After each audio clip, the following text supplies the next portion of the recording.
Good morning students. हम पर्यावरण के मुद्दे इन्वायरमेंटल इश्यूज के बारे में पढ़ रहे हैं, जिसमें हम जल प्रदूषण के बारे में पढ़ रहे थे पिछले लेक्चर में। और इसके अंतर्गत हमने जल के प्रदूषण का उपचार, एकीकृत अपशिष्ट जल उपचार के अध्ययन किया था।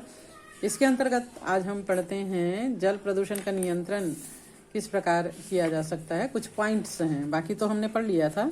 प्राथमिक उपचार, द्वितीयक उपचार और तृतीयक उपचार के बारे में हमने पढ़ा था। तो कंट्रोल ऑफ वाटर पॉल्यूशन, ये कुछ उपाय हैं जिसके सहायता से जल प्रदूषण पर नियंत्रण किया जा सकता है। जैसे उद्योगों से निष्कासित गर्म जल को ठंडा करने वाले तालाबों के माध्यम से प्रवाहित किया जाना चाहिए।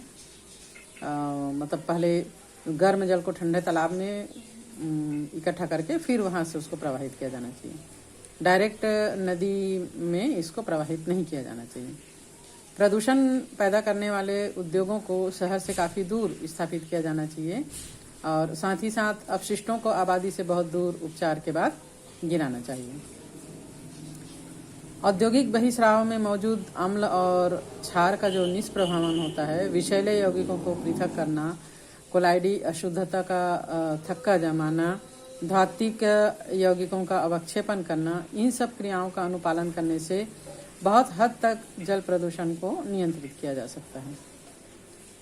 किसी भी औद्योगिक प्रतिष्ठान खोलने की अनुमति देने से पहले पर्यावरण संबंधी सारे बिंदुओं पर विचार किया जाना चाहिए और एक एग्रीमेंट, एक कॉन्ट्रैक्ट होना चाहिए कि प्रदूषण नहीं होना है उस औद्योगिक प्रतिष्ठान के द्वारा। रासायनिक खाद एवं पीड़कनाशी का उपयोग जो है वो कम से कम करना चाहिए।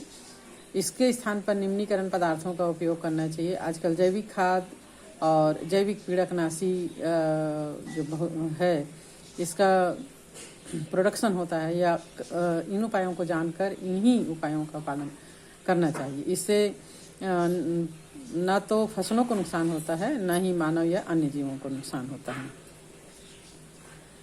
शवों को नदी में प्रवाहित नहीं किया जाना चाहिए। विद्युत शवदाह गृह के प्रयोग को प्रोत्साहन किया जाना चाहिए। इसमें जो शव है वो विद्युत के द्वारा पूरी तरह अपघटित हो जाता है। तालाबों में जल कुंभी को विकसित होने देना चाहिए, क्योंकि ये शीशा, पारा, निकल, कैडमियम, ये सब भारी धातुओं को अपने में अवशोषित कर लेता है। चूना, फिटकिरी, फेरिक क्लोराइड, कैल्शियम ऑक्साइड, इन सब के उपयोग से फास्फेट युक्त यौगिकों से फास्फेट को अवक्षेपित करके दूर किया जा सकता है। प्रदूषण के संबंधी नियमों का कड़ाई और ईमानदारी से अनुपालन करना चाहिए। नेक्स्ट हमारा आता है ठोस अपशिष्ट, सॉलिड वेस्टेज। ठोस अपशिष्ट पदार्थों को सम्मिलित रूप से कूड़ा करकट कहा जाता है। जो भी ठोस अपशिष्ट निकलता है, नगर पालिका के द्वारा ये एकत्रित किया जाता है, तो इसको नगर पालिका के अपशिष्ट कहते हैं। ये जनरली रिहायशी घर, कार्यालय, पशुशाला, भंडार गृह, विद्यालय, कृषि संबंधी कार्य, इन सब से उत्पन्न होते हैं। इनके अंतर्गत कोयला एवं लकड़ी के जलने से उत्पन्न राख, फल और सब्जियों के छिलके, प्लास्टिक की थैलियाँ और अन्य सामान, रबर एवं चमड़े के सामान, कांच, कपड़ा, विभिन्न प्रकार के धातु और रसायन, खाद्य पदार्थ, लकड़ी के टूटे फूटे सामान, ये सब आते हैं।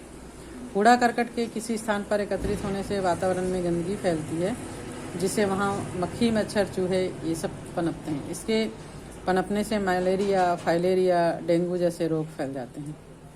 कूड़ा करकट के सड़ने से बदबू भी फैलती है और वर्षा के जल के साथ ये नालियों में जमा होकर पानी के बहाव को रोक देते हैं, जिससे नाली का गंदा जल सड़क पर बहने लगता है। ऐसे गंदे जल पेयजल को भी दूषित करते हैं, जिससे कॉलरा, डायरिया, टाइफाइड जैसे रोग हो जाते हैं।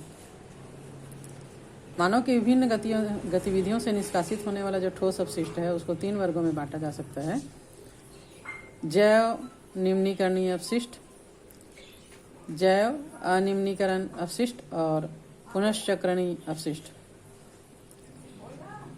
जैव न्यूनीकरण अपशिष्ट जैसे वैसे अपशिष्ट या अवांछित पदार्थ जिनका जैविक निम्नीकरण या अपघटन होता हो जैव निम्नीकरण अपशिष्ट कहलाता है। इस वर्ग के अपशिष्टों का अपघटन जनरली जीवाणुओं के द्वारा होता है। जंतुओं के मलमूत्र, वाहित मल, कृषि के द्वारा उत्पन्न अपशिष्ट, पेड़ पौधों के मृत शरीर, कागज, कपास, इससे निर्मित कपड़े इसके उदाहरण हैं। अपघटनकर्ता इन अपशिष्टों का निम्नीकरण कर आवश्यक तत्वों का पुनः पर्यावरण में स्थापित कर देते हैं। जैव अनिम्नीकरण अपशिष्ट, नॉन बायोडिग्रेडेबल वेस्ट, वैसे अपशिष्ट जिनका जैविक अपघटन नहीं हो पाता है और जो अपने स्वरूप को हमेशा बनाए रखते हैं, अर्थात प्राकृतिक विधियों के द्वारा नष्ट नहीं होते हैं, जैव अनिम्नीकरण अपशिष्ट कहलाते हैं। विभिन्न प्रकार के रसायन जैसे डीडीटी, शीशा, आर्सेनिक, एल्यूमिनियम, रेडियोधर्मी पदार्थ ये इनके उदाहरण हैं। पुनश्चक्रणीय अपशिष्ट, इसमें वैसे अपशिष्ट जिनका पुनश्चक्रण द्वारा पुनः उपयोग किया जा सके, पुनश्चक्रणीय अपशिष्ट कहलाते हैं। अपशिष्टों के निपटारे का प्रबंधन साधारणतः अपशिष्ट को एक जगह एकत्रित कर जला दिया जाता है और फिर भी कुछ अपशिष्ट बच जाते हैं, जिसके बदले में सैनिटरी लैंडफिल्स का उपयोग किया जाने लगा है, जिसमें जमीन में गड्ढा कर अपशिष्टों को उसमें डालकर कुछ मिट्टी ऊपर से डाल दिया जाता है। इससे भी समस्या का पूर्ण निदान संभव नहीं होता है, क्योंकि बड़े शहरों में इन अपशिष्टों की मात्रा इतनी अधिक होती है कि गड्ढे तुरंत भर जाते हैं। इसके अतिरिक्त लैंडफिल से रसायन रिस कर भौम जल को दूषित कर देते हैं। विभिन्न प्रकार के अपशिष्टों के निपटारे के कुछ उपाय हैं, जैसे कि जैव अनिम्नीकरण पदार्थों के स्थान पर जैव निम्नीकरण पदार्थों का उपयोग करना चाहिए, जिससे प्राकृतिक रूप में इनका विघटन हो सके। जैव निम्नीकरण अपशिष्टों को जमीन के अंदर गहरे गड्ढे में डालकर निपटारा किया जाता है। वैज्ञानिक तरीकों से अपशिष्टों को जमा कर शहर के बाहर बंजर भूमि में गड्ढे का निर्माण कर डाल देना चाहिए। जिन पदार्थों का पुनश्चक्रण होता है उसे अलग करने के बाद जमा कर एक साथ कबाड़ी वाले को दे देना चाहिए, जो इन्हें वैसे औद्योगिक संस्थानों तक पहुंचा देते हैं जहां इसके गलाकर पुनः उपयोग में लाया जाता है। प्लास्टिक की थैलियों का प्रयोग कम हो सके, इसके लिए बाजार जाते समय कपड़े या प्राकृतिक रेशे जैसे जूट की थैली साथ रखनी चाहिए। और हमारी कोशिश ये होनी चाहिए कि सामानों की पैकिंग हमेशा जैव निम्नीकरण या पारिहितैषी पदार्थ जैसे कागज, मिट्टी इत्यादि हो।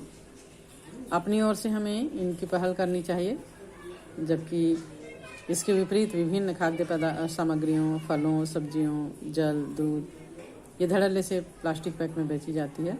जब तक हम पर्यावरण के बारे में स्वतः संवेदनशील नहीं होंगे, इसका सही समाधान नहीं निकल पाएगा। नेक्स्ट डे हम प्लास्टिक अपशिष्टों के निपटारे के बारे में पढ़ेंगे।